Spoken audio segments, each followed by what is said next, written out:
Binuksan ko muna ang kalan dito. Pinainitan ko ang kawali para ready na ilagay ang butter.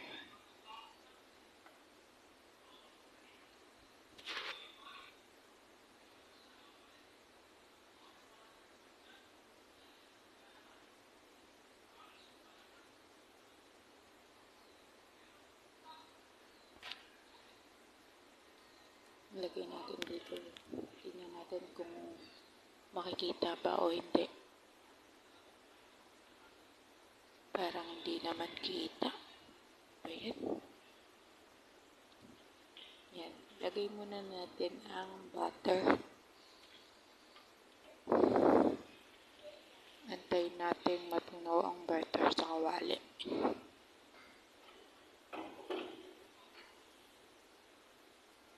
Ikot-ikotin natin ang kawali para matunaw ang butter.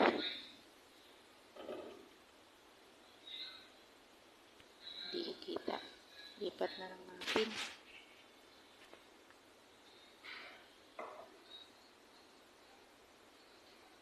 Medyo okay na to. Lagay na natin ang bawang. At i-mekos-mekos natin.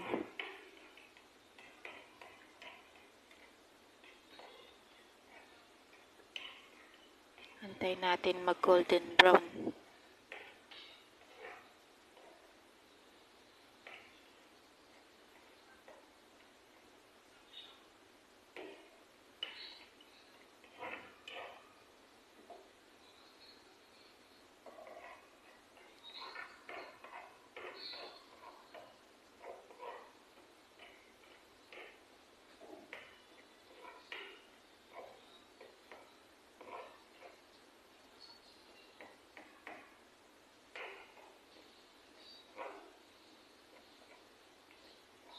Tuloy-tuloy lang natin ang paghahalo. Pagpagisa ng bawang sa butter.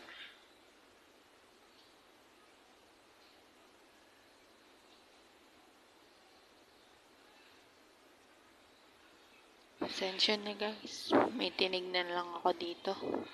Kasi wala na naman yung tugtog. Tumutugtog kasi ako nagpapatugtog kasi ako habang nagluluto ako. Ayun, golden brown na siya. Ngayon, painaan natin ang apoy. At ilagay natin ang hipon.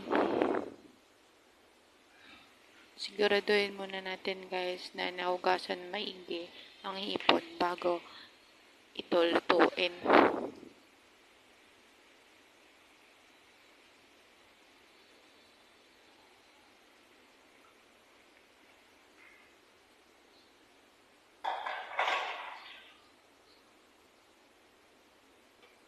At haluin natin ito hanggang sa mag-orange siya.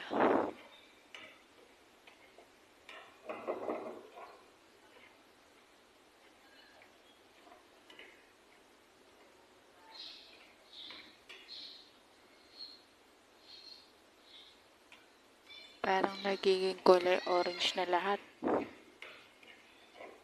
Malapit na ito. After nyan,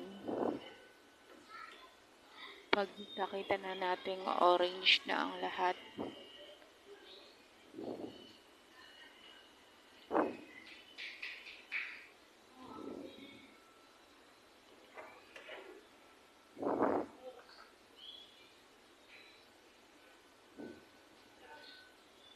kunin natin ang strainer at ilagay natin ang pampakulay. Yun na ang atsuete para maging kulay orange siya talaga at sumarap pa.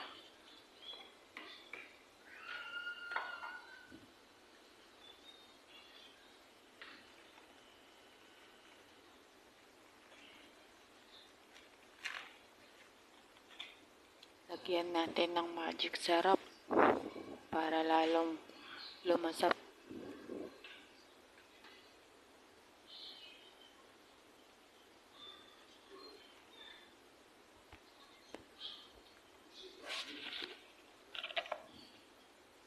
Yan guys, kita nyo na ba?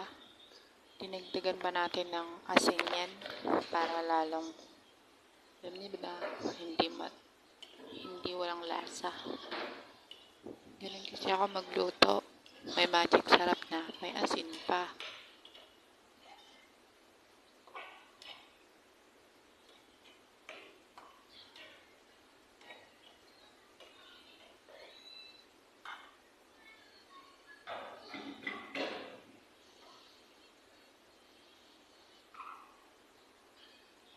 Ayan, okay na yan. Lagyan naman natin ng asukal para lalong tumamis ang butter stream.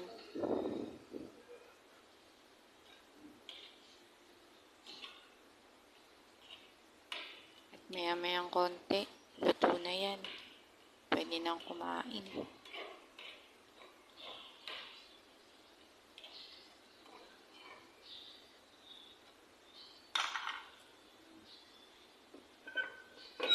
Okay na. Pakuluin na lang natin ito ng ilang minuto. Pagtapos nito, ready to eat na. Yum, yum, yum.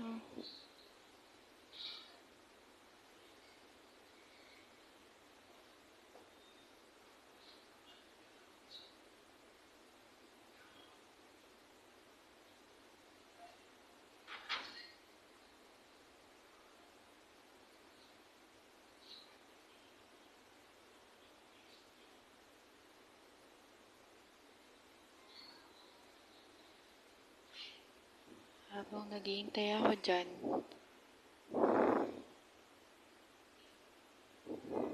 nandun naman ako sa lababo para magugas naman ang mga pinagamitan ko sa pagluluto.